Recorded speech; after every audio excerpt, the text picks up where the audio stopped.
Welcome to PR Talk, sponsored by the PRSA of Oregon and part of the MPN, the Marketing Podcast Network. This is your host, Amy Rosenberg, founder of Veracity and author of A Modern Guide to Public Relations. Help other people find our podcast by subscribing, rating, giving us a review, or sharing on social media. Hi, everybody. I have Dr. Felicia Blow here. She is the Associate Vice President of Development for Hampton University. She was the 2022 National PRSA Chair, and as the chair, she led the DEI Strategic Plan, the first ever, the creation of that. And at some point along the way, she served as the co-chair of PRSA's National D&I Committee. And so, hi, Felicia. Thanks for joining us. Hello. Thank you for having me. I'm so happy to be here. Yeah. And just first, I have to say thank you for all of your service for PRSA and for the industry. I sure appreciate your saying that. It hasn't been easy because I do have a day job, but I just love this profession. And it's important that we remain vigilant and ensuring that we are at the forefront of all developments and that we keep our profession strong. So thank you for saying that. Well, we rely on leaders like you to help us do all of that. And so with that said, I've seen you write recently in a blog post for Muck Rack about how other dimensions of DEI, diversity, equity, and inclusion, such as other dimensions like ability, economic status, education, and age will become greater priorities for business. Can you talk about that a little bit? So I agree. And thank you for lifting that out in that blog, because the way I look at it is, what do we really mean when we use the words diversity, equity, and inclusion? It's not so unidirectional as we think. It's not just about race. Although I will say I would be less than transparent if I didn't point out that our minds are made up in the first few seconds we see someone. So the reason race is so important is it's that first barrier, because that's what people see. They see you're tall, you're short, you're black, you're white, you're male, you're female, you are some other dimension of diversity. But once we go a layer down, the thing that as communicators, as public relations practitioners, when we write, when we engage, we got to recognize that our employees, our stakeholders are more than what we see. Their personality, their marital status, their geographic region. The reason those are so important is because they shape the individual. They shape their behavioral as well as their societal standards. And when you communicate to them, so let me just use a discrete example. Mm-hmm. I have a PhD. Most Americans do not have PhDs. In fact, only 2% of the population has PhDs. Oh, okay. If I, as a communicator, don't recognize the educational level of the constituency groups I'm communicating to, whether they are black, white, green, purple, orange, not the people are green, purple, or orange, it's a miss. Mm-hmm. It is a miss. So I was thinking about this the other day, how important our profession is. Mm-hmm. And it's hard. It's complicated. There are reasons that people don't do what we do. And in that same blog, I talked about the complexity of what we do. And the reason it takes a different type of individual, a very focused, creative, skilled professional to do what we do, is because we have to operate on multiple dimensions when we are crafting campaigns, messaging, and counseling our internal leaders. So I know that was a lot and very long-winded, but that's a big area. Oh, no, never apologize for giving me a lot of information, or us a lot of information, because we need it. But yeah, there's a lot to unpack there. So first, I mean, I could kind of go all over the place with this, but you mentioned how we are important as PR people. And you also, either in this blog or another blog, you had written that CEOs are routinely engaging PR people over other disciplines, not just advertising, but even legal. And There you so, go. I mean, I want you to just kind of generally talk about this, but I could also tie this back into what you're talking about with PR people understanding the different audiences.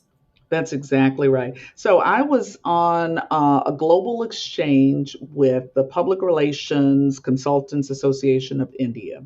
And as part of my visit, I talked about just this topic. And as a PhD, one of the things you learn is you can't just riff. You got to have some data to support what you're saying. Mm-hmm. So I worked with Ray Day, Stagwell, and a whole lot of other professionals. I don't want to just point out him, but he is such an awesome professional. Mm-hmm. And sharing this, Larry Fink, and I know a lot of people, if you hadn't heard Larry Fink, you've heard BlackRock. That organization in 2018 convened a meeting of CEOs. So again, this is just not Felicia Blow saying it, Mm-hmm. and asked, how are we managing our impact? How are we working to create a diverse workforce? What are we doing to retain our employees to adjust to a new world? CEOs recognize this and they lean into us mainly because what we do adds value beyond transactional efforts. Mm-hmm. Said differently, our profession is not trying to sell a widget, Mm-hmm. trying to sell a new car. We are not trying to have a transactional influence. What we are trying to do is improve that relationship for this disembodied corporation or organization with the constituencies it serves on multiple levels. And why do CEOs come to us? Because they know we have a better understanding of what motivates, inspires, moves um, their constituencies in non-transactional ways.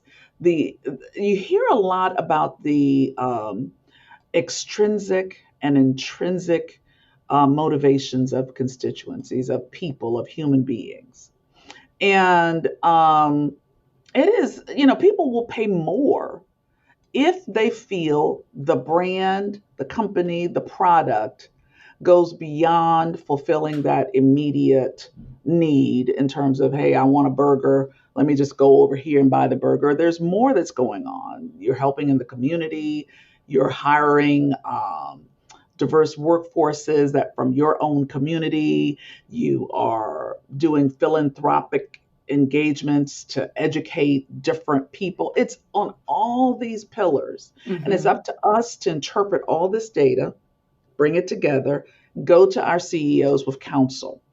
The other thing we do is we have the ability to step back, get on the balcony, and look at the lay of the land and offer that input to say, hey, here's what is going on in this particular part of the country. Here's what we're doing that may bode well for us, or we may be missing the mark, Mr. or Miss CEO, if we don't lean in. And here's what we can do, working together through employee comms, through ERGs, employee resource groups, through better brand awareness, through holding of events. It's all these different pillars, right? Just think about what we do. Mm-hmm. We don't just do social media advertising. Uh-huh. We don't just do print. Mm-hmm. So again, another long-winded answer. Well, sorry. That's okay. There's a lot there again, because number one, I thought was very interesting was you mentioned relationships, and you're talking about relationships from the other side. So not just the PR person's relationship, but for our clients or our companies that we're trying to help. And what PR stands for is public relations. And I always have to say it like that because people just think it's about press releases or media. And even if some companies might need to reach out to the media. So what's so bad about that? But there's just so much more to it. And looking at it like relationships is very interesting to me. And speaking of that, you said that we as PR people understand the constituents much, maybe better, but how do we do that, or why do you think that is? And if we don't feel that we understand them, how can we get a better understanding of them? And I ask because I feel like sometimes we're just working in the dark. We're just behind our computers all day. So our code of ethics governs, at least for PRSA, and other groups. I am a fundraiser, so we have code of ethics that we follow. What we do should, like physicians, do no harm. Said differently, what I want to do every day when I wake up is not be a spin doctor, not try to convince you to like something that may not be good for you, but to actually do things that help, that advance, that grow, that bring positivity to our world, right? Mm-hmm. So the reason I believe communicators are better at that is because in order to be an effective communicator, you got to go to the ethos of the thing. You have to peel back and ask why, what? And at the end, you have something real. The other thing I want to say is this. Our profession has been labeled badly over the years. When I'm going to talk later about PRSA's newest book, 75 Years of Impact and Influence, that I led in producing for our 75th anniversary. But what we do, I often say, lifts democracies. How many other professions, unless you're, in the armed forces and healthcare, really do things that call attention, good, bad, or indifferent, to help people be better, do better? I'm going to lift out one quick example, and it's the tobacco movement. Mm-hmm. PR people were at the center of that. We worked with, now granted, we were also on the other side of it, so it's not all motherhood and apple pie, but we were the catalyst, our profession, in helping to build greater understanding of the value proposition for folks who smoke.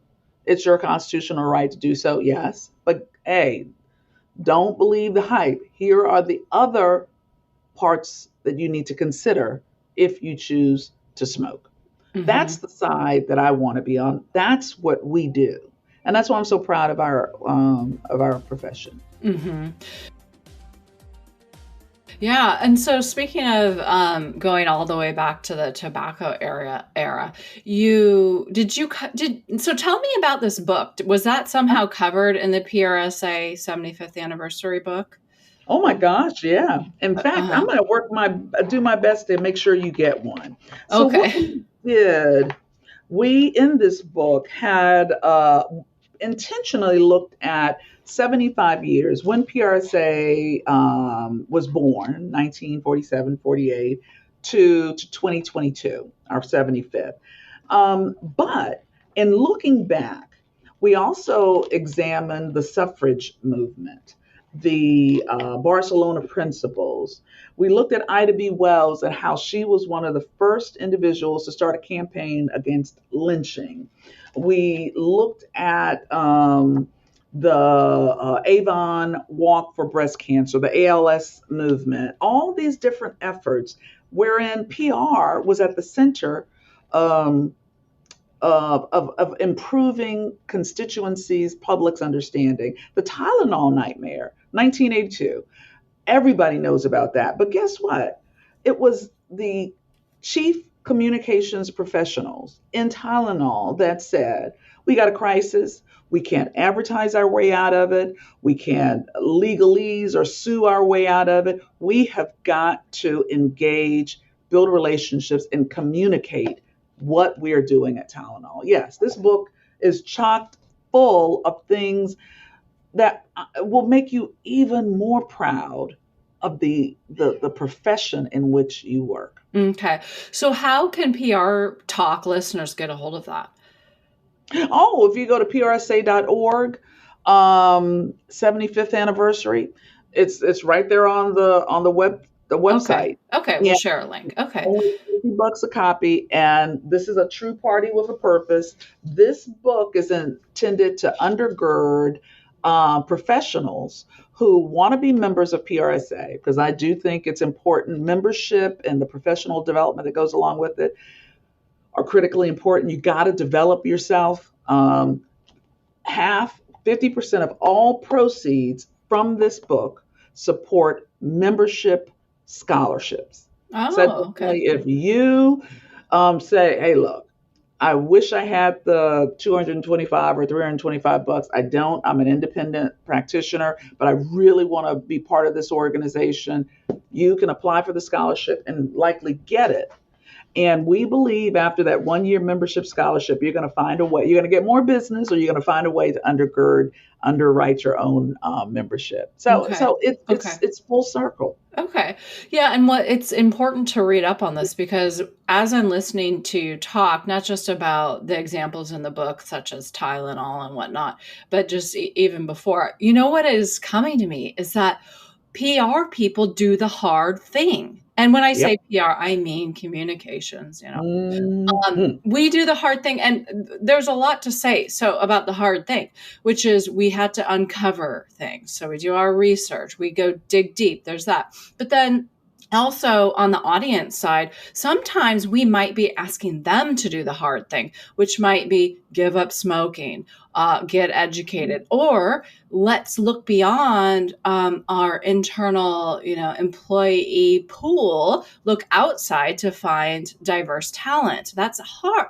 People know it's worth it possibly, but that's the harder action. So I don't know what question I have with that, unless you also. No. I was just getting ready to say amen, sister, because you picked up on the thread of where I was going to go. And Mhm. that is the hard stuff.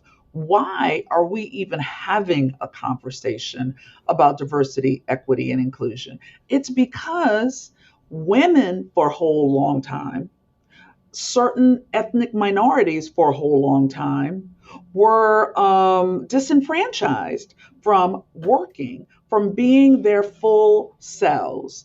Now we can go to the LGBTQ plus movement and expand that lens out further to disability for those that have other abilities.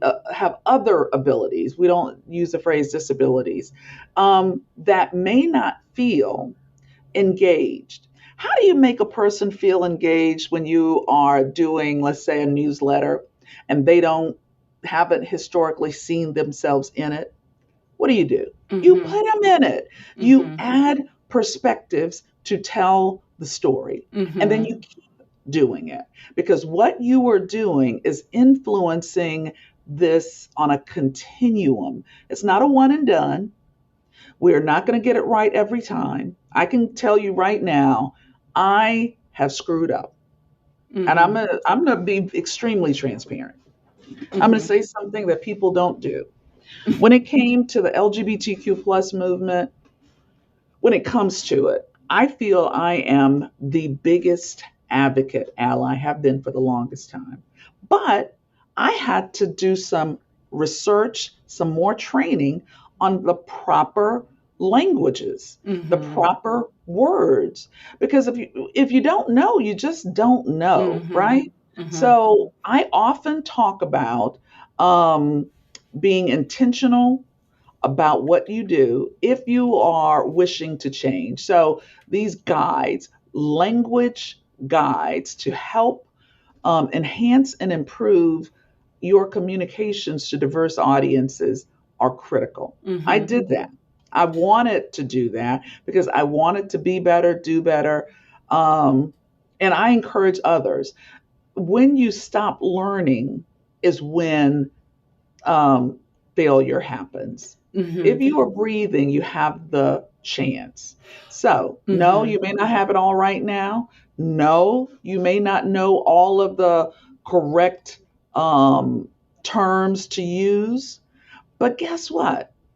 If you have your mind open and your heart open, and if you are a really good communicator, I'm just going to say you got to have some chops. This Hmm. is not something that you're doing just to say I'm doing. And if you are, it's cellophane. People will see through it in a New York minute, Hmm. or a nanosecond, a metaverse Hmm. minute, or whatever you want to call it. Hmm. So that's good communicators have an ethical grounding, right? And their intentions are to advance our society, Hmm. advance our society. So, in that regard, PRSA has launched these affinity groups. Right now, we have the Black Voices Affinity Group, the Hispanic Affinity Group, in which like minded individuals, you don't have to be Black to be part of the Black Voices Affinity Group, as an example. They come together and they talk about issues that advance, and they raise levels of interest and concern, and they communicate that to leadership. We Hmm. have the D&I toolkits that are available. Right now, they're even offered in Spanish, which is if you're at a chapter or local level, you have an opportunity to look at this toolkit and customize efforts and activities as they relate to your organization. The other Okay. thing that I would say is our organization, PRSSA, the Public Relations Student Society of America. It is emblematic of America. You want to talk about cohesion around what our society looks like. Those young people are killing it. Why is that? Because at that age, they just don't see race. They don't see barriers. They don't see you're gay or I'm straight. They see human beings, and it's proven every day. We have so much we can learn from them. So there's not an excuse if someone says, I just don't know how to do it, and Hmm. I don't know where to go, and I want to do better, but what should I even consider? Hmm. There's loads of resources. Just start. Take one Yes. step. Start somewhere. And then the only other thing I'd say that could be useful on your educational journey is to be okay being called out or Yeah. constructive criticism, even if you think you know it all. Because you mentioned that you said the wrong thing, and I have too, in a room full of Mhm. people. And then kindly later, gently, somebody called me out on it, and it was like, "Thank you, I didn't know that." Just Thank you. accept and move on. And that's in a DEI setting, which could be more embarrassing because you don't want to, be like labeled or thought of a certain way. But even in other areas of growth, we all know that we need to always look towards improvement, and that can come through constructive feedback. I am so glad you said that. This cancel culture, where if you do the one wrong thing in your whole life, Hmm. bam, you're labeled, you're done. It creates barriers where we should have none, where people kind of revert to their camps. They stay Hmm. insulated because they don't want to be called a this or that or accused of that. Communications helps in that regard. In fact, we as communicators have a responsibility to lift people up and help them rather than beating them about the head with a cudgel if Hmm. something happens that, like if a mistake is made, Hmm. right? So Hmm. I'm so glad you said that. Yeah. And then one other thing that you mentioned, and maybe there's a PRSA toolkit for this too, but I don't know if there is. 'Cause I don't know how we would do this, but how do we do better measurement of internal DEI practices, and then Oh, how that relates to mm, external, so mm, mm. recruiting? So, um, that is the question of the age. Hmm. And we have talked about analytics and measurement of what we do as practitioners forever. This is one that we still need to study. So, in a business, one immediate example is your leadership. What does your leadership, your supervisory and up chain look like? Do you have a population, an employee population that reflects the demography of your customer base or wherever you are. That's one measure. Another measure is your doing an audit of your materials. You heard that I alluded to how do you engage others? You make sure they can see themselves in what you're doing. Audit your communications materials, a real, true IRS like audit, and say, over the last year, what have been the topics I have addressed? What have been who have been the constituencies, the individuals I've highlighted? And then make an assessment. How did I do here? Then the last thing is, I think, working hand in glove with HR, you survey. You have qualitative and quantitative research that measures what your employee populations think. There is a way to do it. It's not easy. It's of course. tough. We do the hard thing. Yes, the hard thing. Yeah, but you got to do it, and there's a way to do it. Yeah. Oh, yeah, definitely. Yeah. And it also comes back to the age-old question of PR measurement. And I'm so glad earlier you mentioned that PR is not trying to sell widgets. And so often, with the digital age, with digital ads and SEO, which, we're all for. We do a little bit of SEO here. But it's easier to tie back to an end result, which could be a sale. But for us, and especially our clients are bigger. I'm not trying to sell, earrings. So how do we prove our worth when we're not trying to sell, I guess? Yeah, and that's where it's big and it's longitudinal. So what I do every day at Hampton University, a premier historically Black institution, is every day I work to build relationships, not based on my agenda, but based on the individuals I'm working with, donors, prospects, students, faculty, the community.